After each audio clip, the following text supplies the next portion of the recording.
6월 22일 새벽 만나. 오늘 우리에게 주시는 하나님의 말씀은 고린도전서 14장 1절부터 19절까지 말씀입니다. 제가 봉독하겠습니다.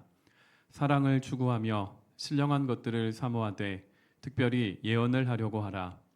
방언을 말하는 자는 사람에게 하지 아니하고 하나님께 하나니 이는 알아듣는 자가 없고 영으로 비밀을 말함이라. 그러나 예언하는 자는 사람에게 말하여 덕을 세우며 권면하며 위로하는 것이요 방언을 말하는 자는 자기의 덕을 세우고 예언하는 자는 교회의 덕을 세우나니 나는 너희가 다 방언 말하기를 원하나 특별히 예언하기를 원하노라. 만일 방언을 말하는 자가 통역하여 교회의 덕을 세우지 아니하면 예언하는 자만 못하니라. 그런즉 형제들아, 내가 너희에게 나아가서 방언으로 말하고 계시나 지식이나 예언이나 가르치는 것으로 말하지 아니하면 너희에게 무엇이 유익하리요? 혹 필이나 검은 고와 같이 생명 없는 것이 소리를 낼 때에 그 음의 분별을 나타내지 아니하면 필이 부는 것인지 검은 고 타는 것인지 어찌 알게 되리요? 만일 나팔이 분명하지 못한 소리를 내면 누가 전투를 준비하리요? 이와 같이 너희도 혀로서 알아듣기 쉬운 말을 하지 아니하면 그 말하는 것을 어찌 알리요? 이는 허공에다 말하는 것이라. 이같이 세상에 소리의 종류가 많으나 뜻 없는 소리는 없나니 그러므로 내가 그 소리의 뜻을 알지 못하면 내가 말하는 자에게 외국인이 되고 말하는 자도 내게 외국인이 되리니 그러므로 너희도 영적인 것을 사모하는 자인즉 교회의 덕을 세우기 위하여 그것이 풍성하기를 구하라. 그러므로 방언을 말하는 자는 통역하기를 기도할지니 내가 만일 방언으로 기도하면 나의 영이 기도하거니와 나의 마음은 열매를 맺지 못하리라. 그러면 어떻게 할까? 내가 영으로 기도하고 또 마음으로 기도하며 내가 영으로 찬송하고 또 마음으로 찬송하리라. 그렇지 아니하면 내가 영으로 축복할 때에 알지 못하는 처지에 있는 자가 내가 무슨 말을 하는지 알지 못하고 내 감사에 어찌 아멘 하리요? 너는 감사를 잘 하였으나 그러나 다른 사람은 덕 세움을 받지 못하리라. 내가 너희 모든 사람보다 방언을 더 말함으로 하나님께 감사하노라. 그러나 교회에서 내가 남을 가르치기 위하여 깨달은 마음으로 5마디 말을 하는 것이 1만마디 방언으로 말하는 것보다 나으니라.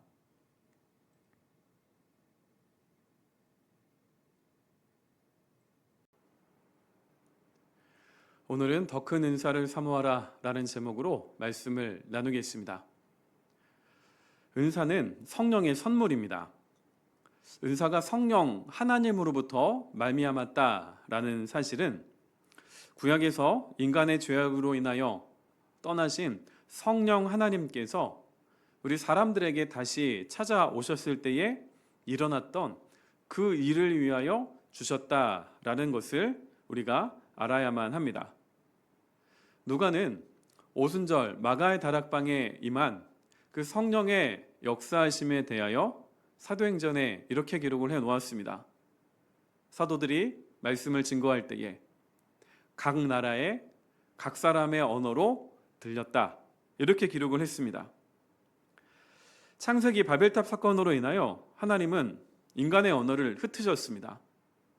그런데 오순절 성령 하나님께서 인간에게 다시 찾아오시자 그 흩으셨던 언어가 다시 통합된 것입니다. 우리가 이번 달 묵상하고 있는 고린도전서에 기록된 고린도 교회의 상황을 보시기 바랍니다.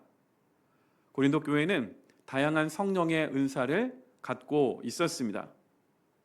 그런데 고린도 교회에 있었던 이 은사는 사용하면 할수록 교회 안에 혼란을 더 가져왔습니다. 그리고 분열과 다툼과 누가 더 우월하고 누가 더 열등한가, 마치 편을 가르는 듯한 이런 모습을 보이고 있습니다. 여러분, 그런데 성령 하나님으로부터 온 은사라면 이런 일이 일어날 수 없습니다. 고린도 교회가 성령의 선물인 은사를 잘못 사용한 것입니다. 방언을 하는 자는 영적인 우월감에 빠져서 공적인 예배의 자리에서도 자신의 그 우월감을 뽐내기 위하여 사용하였으며, 또한 방언의 유무로 같은 공동체 안에 있던 성도들을 배제하였습니다. 우리는 고린도 교회 안에서 무엇인가 잘못돼도 한참 잘못되었다라는 사실을 그다지 어렵지 않게 확인할 수 있습니다. 이런 상황 중에 있던 고린도 교회를 향하여 바울은 오늘 본문을 통해 이렇게 권합니다. 더 큰 은사를 사모하라. 더 큰 은사가 무엇일까요? 사람들은 눈에 확 띄는 있어 보이는 은사를 좋아합니다. 그리고 많은 사람들이 갖고 있지 않은 그런 은사가 더 큰 은사라고 생각을 합니다. 그런데 바울이 말하고 있는 더 큰 은사는 능력 있어 보이는 그런 은사가 아닙니다. 교회에 덕을 세우는 은사, 교회를 하나 되게 하는 은사입니다. 본문에서 바울은 고린도 교회가 잘못 사용하고 있었던 방언이 아닌 예언을 하라 이렇게 권합니다. 1절에 보시면 사랑을 추구하며 신령한 것들을 사모하되 특별히 예언을 하려고 하라. 자, 성경이 말씀하고 있는 예언은 일반적으로 사람들이 생각하고 있는 그런 예언의 의미는 아닙니다. 많은 사람들이 예언하면 점쟁이나 아니면 무당들이 어떠한 사람의 일어날 암 일에 대하여 미리 말해주는 것을 생각을 합니다. 그런데 성경에서 예언은 하나님의 말씀을 바르게 전하는 것입니다. 바울이 왜 더 큰 은사인 예언을 사모하라 이렇게 권하는지 본문을 통해 확인을 할 수가 있습니다. 바울은 먼저 방언과 예언을 대조합니다. 먼저 방언에 대하여 2절에 보시면 방언을 말하는 자는 사람에게 하지 아니하고 하나님께 하나니 이는 알아듣는 자가 없고 영으로 비밀을 말함이라. 이 말씀과 같이 방언은 하나님께 비밀을 말하는 것입니다. 바울은 이 방언의 유익이 자기의 덕을 세우는 것이라고 4절에서 말합니다. 왜 자기의 덕을 세우는지에 대해 14절에 설명을 하는데요. 내가 만일 방언으로 기도하면 나의 영이 기도하거니와 나의 마음은 열매를 맺지 못하리라. 영으로 기도한다. 이 말은 성령의 인도함을 따라 기도한다라는 뜻입니다. 그리고 본문에 나와 있는 마음이라는 말은 지성 혹은 이성을 의미합니다. 방언 기도는 영으로는 기도하지만 마음으로는 기도하지 못하기 때문에 하나님과 나와의 깊이 있는 교제를 나아갈 수 있는 좋은 방편이 되지만 타인과 공동체를 세우지는 못합니다. 바울은 예언에 대해서도 말을 하는데요. 3절에 보시면 그러나 예언하는 자는 사람에게 말하여 덕을 세우며 권면하며 위로하는 것이요. 자, 방언과는 다르게 예언은 사람에게 합니다. 바울은 이 예언을 통하여 누리게 되는 유익 3가지를 말합니다. 덕을 세우며 권면하며 위로합니다. 바울은 이 예언의 결과를 4절에서 예언하는 자는 교회의 덕을 세우니 라고 했습니다. 왜 방언과는 다르게 예언은 이것이 가능할까요? 사람이 알아들을 수 있기 때문입니다. 15절입니다. 그러면 어떻게 할까? 내가 영으로 기도하고 또 마음으로 기도하며 내가 영으로 찬송하고 또 마음으로 찬송하리라.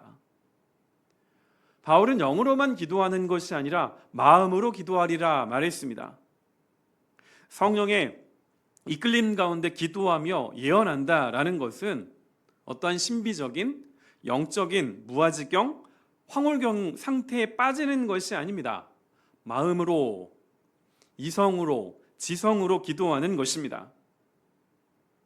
그래서 참된 영성이란 지성과 우리의 이성을 무시한 채 어떠한 신비한 체험을 하는 것, 어떤 황홀경 상태에 빠져 있는 것이 아닙니다. 바울은 예언을 통하여 개인의 덕을 세우는 것이 아니라 교회 공동체의 덕을 세우라고 권합니다. 12절입니다. 그러므로 너희도 영적인 것을 사모하는 자인즉 교회의 덕을 세우기 위하여 그것이 풍성하기를 구하라. 자, 그러면 바울이 지금 방언을 하지 말라는 말일까요? 그렇지 않습니다. 13절에 보시면 방언을 하는 자는 통역하기를 기도하라 말합니다. 5절에서도 이렇게 말합니다. 나는 너희가 다 방언 말하기를 원하나 특별히 예언하기를 원하노라. 만일 방언을 말하는 자가 통역하여 교회의 덕을 세우지 아니하면 예언하는 자만 못하니라. 자, 통역이 필요한 이유는 하나님께 기도하는 방언이 무슨 의미인지 사람이 알아듣지 못하기 때문입니다. 그래서 바울은 통역이 없는 방언은 너희에게 유익이 되지 못한다. 누가 그것을 분별하며 누가 그것을 알겠는가? 나팔 소리를 들어도 분명한 소리를 내지 못하면 누가 전투를 준비하겠는가? 이렇게 말을 합니다. 안타깝게도 고린도 교회는 성령의 은사인 방언을 주신 하나님의 뜻을 바르게 알지 못했습니다. 그래서 고린도 교회는 공예배 시간에도 방언을 오용했습니다. 바울은 공적인 예배 시간 함께 모여 예배할 때에는 모두가 아멘으로 답할 수 있는 은사를 사용하라. 이렇게 권합니다. 16절에 이 내용이 나오지요. 그리고 19절에 가서 보시면 바울이 이렇게 말합니다. 1만 마디의 방언보다 깨달은 마음으로 5마디 말을 하는 것이 낫다. 여러분, 성령 하나님은 분열의 영이 아닙니다. 하나 되게 하는 영입니다. 내가 성령의 은사를 받았다라고 말을 하면서 그 은사를 사용하면 할수록 분열과 다툼과 분쟁이 일어난다면 멈춰야 합니다. 그것이 진짜 성령의 은사라면 그 은사를 사용하면 할수록 본문에서 바울이 말하고 있는 것처럼 덕을 세우고 하나 되게 합니다. 바울이 말하고 있는 성령의 은사는 이런 의미에서 철저히 타인을 향하고 있습니다. 교회의 덕을 세우는가? 타인을 권면하는가? 위로하는 것인가? 자, 하나님은 고린도 교회에만 성령의 은사를 주신 것이 아니라 우리에게도 성령의 은사를 주셨습니다. 우리를 교회로 부르신 하나님은 각자에게 다양한 다른 은사를 주셨습니다. 여러분은 그 은사를 어떻게 사용하고 계십니까? 오늘 바울이 권하고 있는 것처럼 더 큰 은사를 사모하시기 바랍니다. 죽은 자를 살리고 기도하면 바로 질병이 떠나가는 그런 있어 보이는 큰 은사를 사모하라는 것이 아닙니다. 공동체의 덕을 세우고 권면하며 위로하는 은사를 사모하십시오. 그리고 여러분이 사용하는 그 은사를 바라보는 모든 사람들이 공감할 수 있는, 아멘으로 화답할 수 있는 그 은사를 바르게 사용하는 것이 우리를 향하신 하나님의 뜻입니다. 그 하나님의 선하신 뜻 가운데에 믿음으로 묵묵히 걸어 나가시는 복된 하루와 한 주가 되시기를 주님의 이름으로 축원드립니다. 기도하겠습니다. 하나님 아버지, 오늘도 하나님의 말씀 앞에 우리를 세워주시니 감사합니다.